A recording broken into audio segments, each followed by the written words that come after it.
Akwai tarin tatsuniyoyi da labaran ƙarya da ake yadawa game da allurar nan ta rigakafi. Misali, cutar COVID-19 cuta ce kamar kowace irin cutar mura wacce ba ta buƙatar rigakafi. Cutar COVID-19 tana hallaka mutane fiye da kowace irin nau'in cutar mura har fiye da ninki 10. Hatta cutar mura da sauran cututtuka suna da nau'in allurar rigakafin su da ke kare mu daga kamuwa da su. Wasu na cewa wai ana yin amfani da allurar rigakafi ne domin bin diddigin al'umma. Gaskiya ko kaɗan, wannan allura ta rigakafi ba ta kunshi da kowane irin nau'in abu da ke sa ido ko bin diddigin al'umma.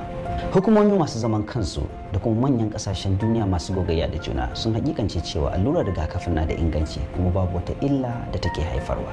Zance na gaskiya shine akwai hanyoyi masu sauki na bin sawun jama'a, misali ta kan wayoyin hannu da katunan banki da sauransu, fiye da masu binciken nazarin halittu. An ce allurar rigakafin na iya sauya kwayoyin sassala na dan adam wato DNA.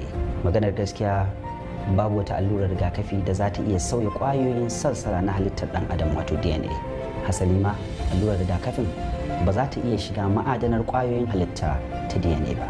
An ce allurar rigakafin na iya sakawa dan adam COVID-19. Wannan zance ba haka yake ba. Allurar rigakafin COVID-19 tana koyawa jikin dan adam ne yadda zai yaƙi cutar da ke haifar da COVID-19. Wannan ba wata matsala bace ga tsarin jikin dan adam.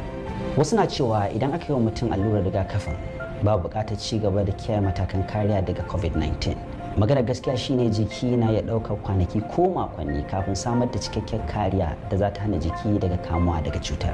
Babu wani maganin allurar rigakafi wanda yake da tasiri 100%, saboda haka kowa ya ci gaba da kiyaye matakan kariya da aka bada shawara domin kaucewa kamuwa da cutar. Wannan sako ne daga kwamitin karta kwana na yaƙi da cutar COVID-19 ta jihar Kano da ƙungiyoyi masu taimakawa harkar lafiya.